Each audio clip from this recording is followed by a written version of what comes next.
नमस्कार दोस्तों, स्वागत है आप सबका स्टडी विद गिरजिस के यूट्यूब चैनल में। हम लोग हिस्ट्री का फाउंडेशन कोर्स चला रहे हैं प्राचीन इतिहास के बारे में। तो इसमें चल रहा था हम लोगों का प्रागैतिहासिक काल। तो कल हम लोगों का निम्नपुरा पाषाण काल समाप्त हुआ था। आज हम देखेंगे मध्यपुरा पाषाण काल और उच्चपुरा पाषाण काल। उसके बाद देखेंगे मध्य पाषाण काल और नवपाषाण काल। ठीक, तो चलिए आगे बढ़ते हैं। लेक्चर नंबर 4 है, पार्ट 2 है आज इसका। आगे बढ़ते हैं। मध्यपुरा पाषाण काल।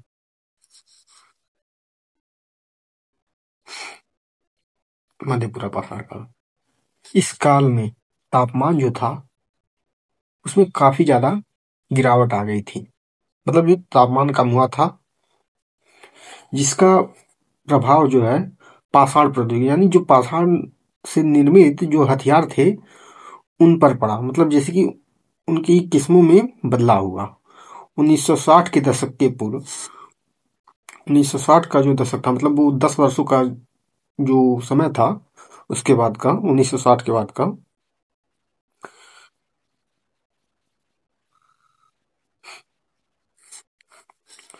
उसके उसके पहले तक मध्यपुरा पाषाणिक चरण की अलग पहचान की जाती थी। मतलब अलग तरह से पहचान की जाती थी। ये मतलब उस समय तो दो ही काल में बटा हुआ था, लेकिन उस दशक में इस चरण को पहचान कर एक पृथक चरण के रूप में प्रतिष्ठित कर दिया गया। पहले पिछली क्लास में हमने बताया था कि पहले दो ही काल में विभाजित किया गया था, बाद में तीन कालों में विभाजित किया गया। ठीक, पहले तो पुरा पाषाण काल और नवपाषाण काल में था, तो बाद में पुरा पाषाण काल, मध्य पाषाण काल और नवपाषाण काल में किया गया। ठीक, और निवासाई चरण की संज्ञा दी गई। इसके अवशेष निवासा में मिलने के कारण इसे निवासाई चरण की संज्ञा दी गई। मतलब कि क्योंकि इसे पहचान देने वाले उच्च कोटि के औजार महाराष्ट्र के नेवासा नामक स्थान से प्राप्त किए हुए थे। मतलब कि इसलिए निवासाई चरण नाम दिया गया, क्योंकि यहाँ से अवशेष महाराष्ट्र के नेवासा नामक स्थान से प्राप्त हुए थे। नेवासा के निकट चिरकी में मध्यपुरा पाषाणिक उद्योग के निवास के साक्ष्य मिलते हैं। उद्योग एवं निवास के साक्ष्य मिलते हैं। आगे बढ़ेंगे।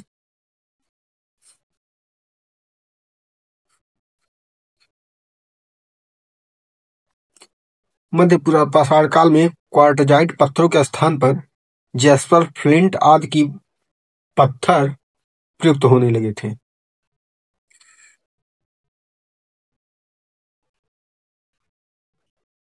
इस समय उद्योग मुख्यतः सल्क से बनी वस्तुओं का था। इस समय के मुख्य औजार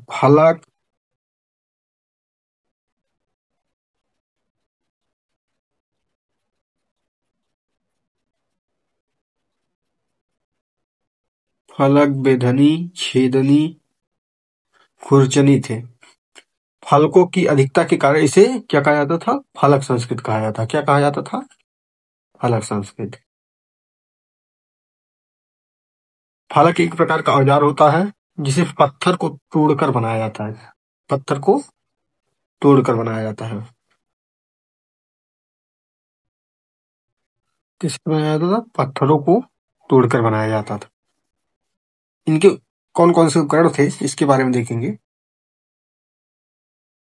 तो इसमें था खुरचनी, स्क्रैपर, जिससे किसी भी चीज को, मतलब जैसे जानवरों की खाल होती है, उसे खाल को उधेड़ने के लिए या जानवरों का चमड़ा उतारने के लिए किया जाता था।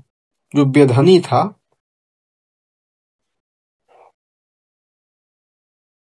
बेधनी, इसके दोनों सिरों की घिसाई करके प्रखर बनाया था। मतलब कि कुछ ऐसे रहा होगा।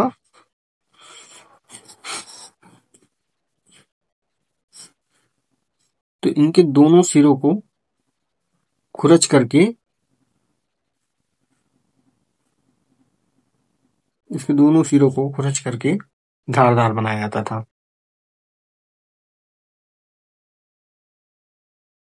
इसमें आगे का भाग पतला किया जाता था। इस तरह से पतला रहता था, बाकी दोनों तरफ धार रहती थी। जिससे नुकीला बन सके।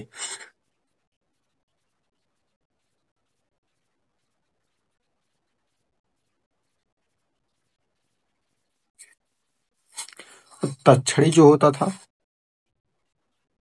तक्षणी जिसे ब्यूरिन कहा जाता था,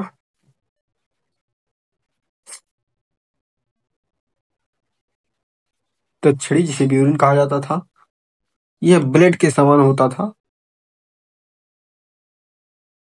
इस इसका किनारा दोनों तलों से की मिलने से बनता था। तक्षणी के काम वाले हिस्से की लंबाई 2 से 3 सेंटीमीटर होती थी, इससे अधिक नहीं होती थी। इसका उपयोग मुलायम पत्थरों, हड्डियों और कोड़ों और गुफाओं की दीवारों पर नक्काशी के लिए, मतलब चित्रकारी के लिए किया जाता था।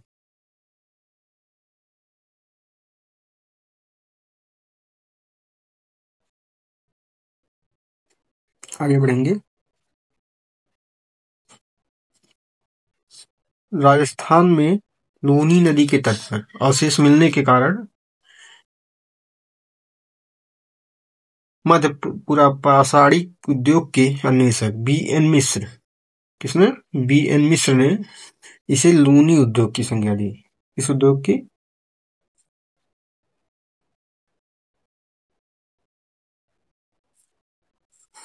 किस उद्योग की? लूनी उद्योग की संज्ञा दी। यह उद्योग निवासाई से मेल खाता है, मतलब जो निवासा में, महाराष्ट्र के निवासा में जो उपकरण मिले हैं उससे ये मेल खाता है।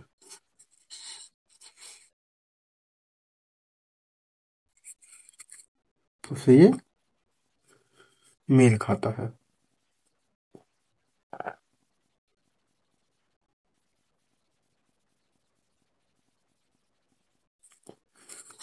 अगला देखेंगे। उत्तर प्रदेश की चकिया इंपॉर्टेंट है, देखिएगा। सिंगरौली बेसिन, मिर्जापुर, बेलन बेलन घाटी स्थित और मध्य प्रदेश के रायसेन में भीमबेटका की गुफाओं से सोन नदी घाटी और नर्मदा से भी अवशेष मिले हैं। उत्तर प्रदेश में इतने जगहों से सिंगरौली जो कि मिर्जापुर, चकिया जो कि वाराणसी में पड़ता है, और बेलन घाटी में अवशेष मिले हैं। किसके? मध्यपुरा पाषाण काल के। आगे बढ़ेंगे। अब आएगा उच्चपुरा पाषाण काल। क्या आएगा? उच्चपुरा पाषाण काल। उच्चपुरा पाषाण के बारे में देखेंगे। उच्चपुरा पाषाणी अवस्था में जो है आर्द्रता जो है कम थी।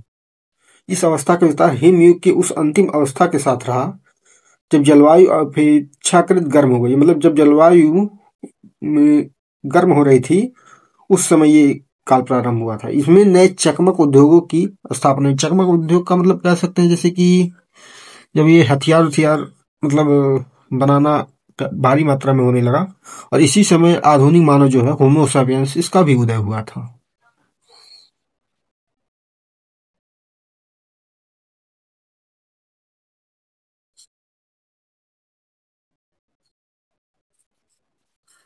इस काल के जो प्रधान उपकरण है वो ब्लेड था। इस काल का जो प्रधान उपकरण था वो ब्लेड था। ब्लेड पतले व सकरे आकार वाला पाषाण फलक है जिसके दोनों किनारे समानांतर होते थे। मतलब जो जिसके दोनों किनारे बराबर होते थे, जो लंबाई, जिसकी लंबाई उसकी चौड़ाई का दूना होता था। इस काल में तक्षणियों और खुरचनियों की संख्या में भी काफी वृद्धि देखी गई थी। आगे बढ़ेंगे। बेलन घाटी में स्थित चौपानी मांडू उत्तर पूरा पाषाणी चरण से लेकर नौ पाषाणी चरण तक के क्रम का पता चलता है। बेलन घाटी का जो चौपानी मांडू है, यहाँ से तीनों कालों के अवशेष मिलते हैं। यहाँ से पशुओं की हड्डियों के जीवाश्म भी पाए गए हैं। उत्तर पाषाणिक उपकरण दक्षिणी आंध्र प्रदेश के रेनीगुंटूर में।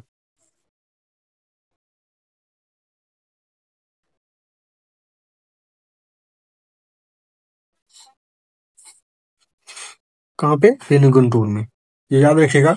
रेणुगुंटूर ऐसे पूछ लेता है कि रेणुगुंटूर पूरा पाषाणिक स्थल रेणुगुंटूर किस राज्य में स्थित है? तो आंध्र प्रदेश। आगे बढ़ेंगे, मध्य पाषाण काल के बारे में देखेंगे।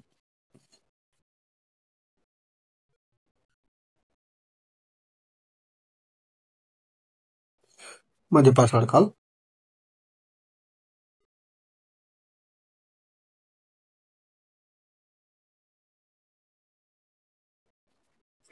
भारत में मध्य पाषाण काल के विषय में जानकारी सर्वप्रथम 1857 में सीएल कार्लाइन ने विंध्याचल पर्वत के क्षेत्र में लघु पाषाण उपकरण खोज निकाले थे। जब उन्होंने निकाला तब पता चला कि हाँ, यहाँ मध्य पाषाण काल से भी संबंधित उपकरण पाए गए हैं, मतलब यहाँ पे भी मध्य पाषाण काल में रहते थे लोग।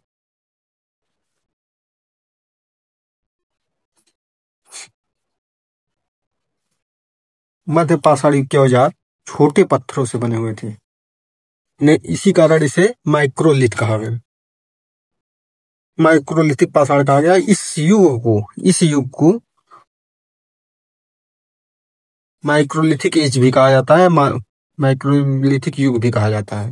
इसको याद रखिएगा, पूछेगा माइक्रोलिथिक युग किसे कहा जाता है,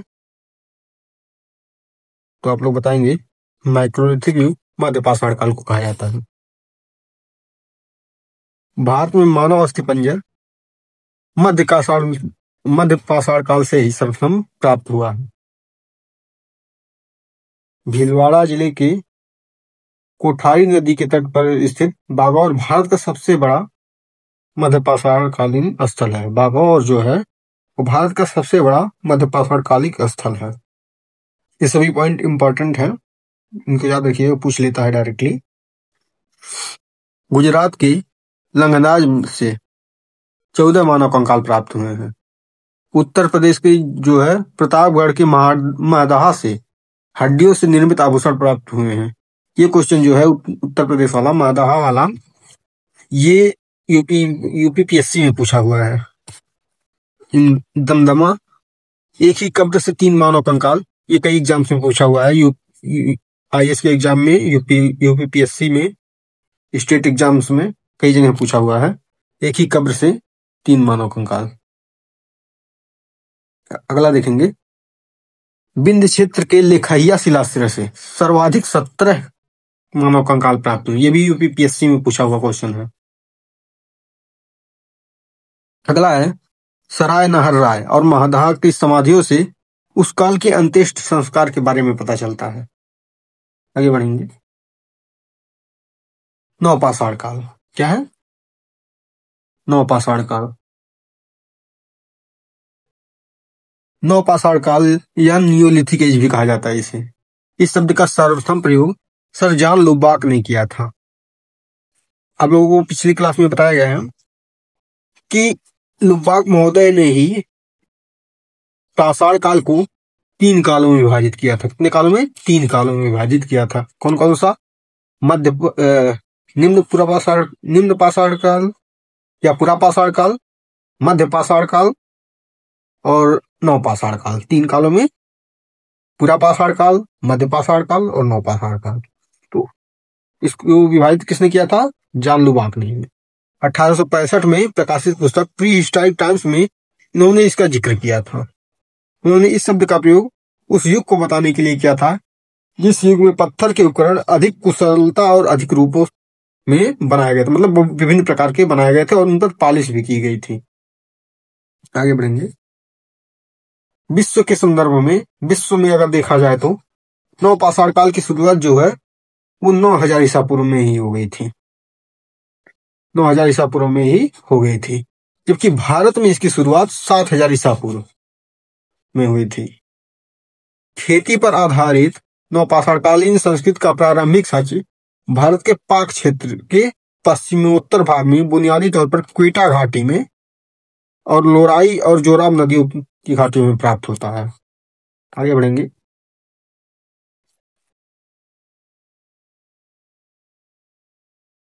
पशुपालन की शुरुआत जो है मध्य पाषाण काल से ही शुरू हो गई थी। मध्य पाषाण काल से ही शुरू हो गई थी, परंतु इस काल में जंगली पशु जो थे इनका बड़ी मात्रा में पालन नवपाषाण काल में हुआ था, मध्य पाषाण काल में ही हुआ था। इसके जंगली पशुओं के बड़ी मात्रा में पशुपालन का कार्य जो है नवपाषाण काल में ही हुआ था। इसमें उन लोगों ने गाय, बैल, भैंस, भेड़, बकरी, कुत्ता आदि का पालन किया जाने लगा था इस काल में। परंतु ये लोग घोड़े के उपयोग पर एकमत नहीं थे, क्योंकि घोड़े का जो है उपयोग, जो सबसे पुरानी सभ्यता है अभी तक ज्ञात में, सिंधु घाटी सभ्यता, उसमें लोग घोड़े के बारे में नहीं जानते थे। इसलिए इसी मत पर कई विद्वान जो हैं, कई विद्वानों में मतभेद है कि मतलब कुछ लोग कहते हैं जानते थे, कुछ लोग कहते हैं नहीं जानते थे। जानते थे इसलिए कहते हैं क्योंकि अगर हड़प्पा वाले नहीं जानते थे तो ऐसा नहीं है कि कहीं और वाले नहीं जानते होंगे, तो इसी वजह से कुछ विद्वानों में मतभेद है। पूर्व में मानव शरीर ढकने के लिए पशु चर्म, पत्तों व छालों का प्रयोग करता था, परंतु इस काल में जो है वस्त्र निर्माण सीख गया। किस काल में? नवपाषाण काल में। भीमबेटका में प्रयुक्त रंग इस तथ्य की पुष्टि करते हैं कि वस्त्रों को रंगने की शुरुआत भी नवपाषाण काल में ही शुरू हो गई थी। वस्त्रों को रंगने की शुरुआत भी नवपाषाण काल में शुरू हो गई थी। अग्नि का उपयोग जो है इस काल का सबसे महत्वपूर्ण उपलब्धि थी, जबकि जानते तो थे पूरा पाषाण काल से ही अग्नि के बारे में, लेकिन उसका उपयोग कैसे करना है ये नहीं जानते थे। अग्नि का उपयोग करना जो है नवपाषाण काल में ही सीखा था मानव ने।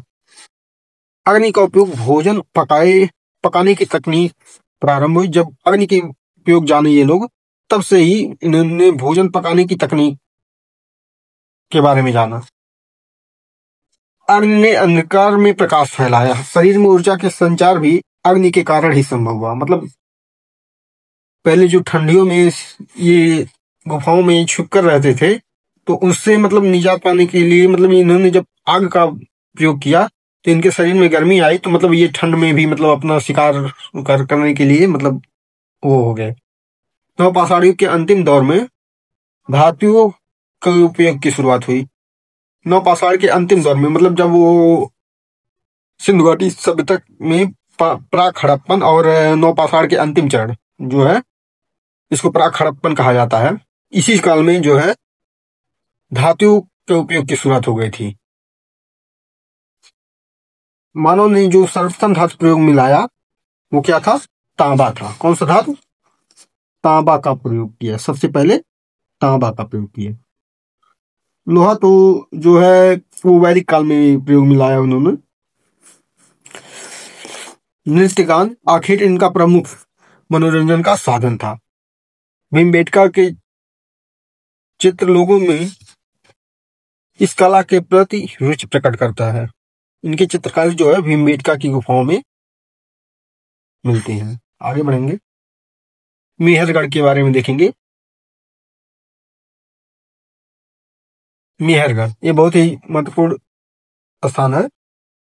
यहाँ से जो है तांबा गलाने का स्पष्ट प्रमाण मिलता है। मतलब यहाँ तांबे का ढेर मिला है, गले हुए तांबे का ढेर मिला है मेहरगढ़ से। गेहूं के यहाँ गेहूं जो कि दो किस्मों की खेती किए जाने का संकेत मिलता है। यहाँ से गेहूं इसीलिए से मतलब यहाँ गेहूं की फसल काफी अच्छी होती है, इसीलिए बलूचिस्तान की रोटी की टोकरी कहा जाता है इसे। अभी भी यहाँ गेहूं अच्छी मात्रा में होता है, इसलिए इसे बलूचिस्तान की रोटी की टोकरी कहा जाता है। जो बुरजुहम है इसका अर्थ होता है जन्म स्थान। यह श्रीनगर से उत्तर में, उत्तर पश्चिम में 41 किलोमीटर, यहाँ 41 रहेगा, 41 किलोमीटर दूर है। इस स्थल की खोज 1935 में डी टेरा व पीटरसन ने की थी। यहाँ पर एक कब्र से, यहाँ इंपॉर्टेंट है, इसको हाईलाइट कर लीजिएगा, एक ही कब्र में मानव के साथ कुत्ते के दफनाए जाने का साक्ष्य मिला है। कहाँ पर? बुरजोम में।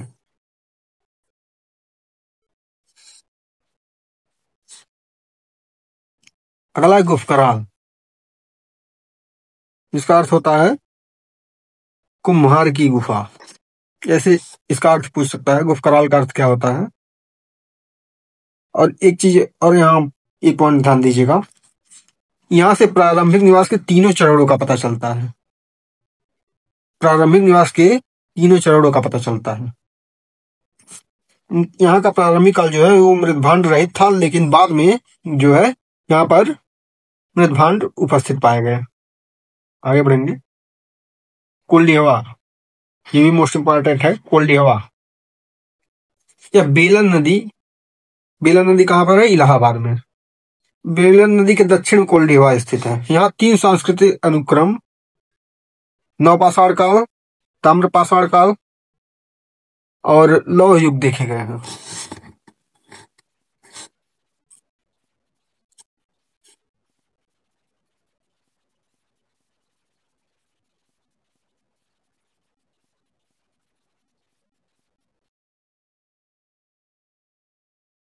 अगला देखेंगे, यहाँ के उत्खनन से 6000 ईसा पूर्व के आसपास धान उगाने का प्रमाण भी मिला है। इसे चावल की खेती भारत में ही नहीं, विश्व में सबसे पुराना साक्ष्य माना जाता है। विश्व में सबसे पुराना साक्ष्य माना जाता है कोल्डी हवा इलाहाबाद में। चौपानी मांडू इलाहाबाद के पास ये भी स्थित है। यहाँ हमने पहले भी बताया, चौपानी मांडू में पूरा पाषाण काल से नवपाषाण काल तीनों चरणों के अवशेष मिले हैं यहाँ पे। अगला देखेंगे, चिराद, ये भी पूछता है। देखिएगा, सबसे ये पाषाण काल का सबसे पूर्वी बिंदु है। इससे पूर्व में पाषाण काल का कोई भी उपकरण नहीं मिला है। ये चिराद जो है वो बिहार के सारण जिले में मिलता है। यह पाषाणिक बस्ती का एकमात्र पूर्वीय स्थल है। यहाँ पर हिरण के सींगों से निर्मित उपकरण पाए गए हैं। दक्षिण भारत के नवपाषाणकालीन इन किसानों द्वारा उगाई गई पहली फसल जो थी वो मिलेट या रागी या मड़ुआ, जिसे मड़ुआ बोलते हैं, मड़ुआ थी। बस क्लास में ही खत्म करते हैं आज। कल हम लोग देखेंगे ताम्रपाषाण काल के बारे में या प्राक हड़प्पन काल के बारे में। अगर वीडियो अच्छा लगा हो तो लाइक और सब्सक्राइब करें।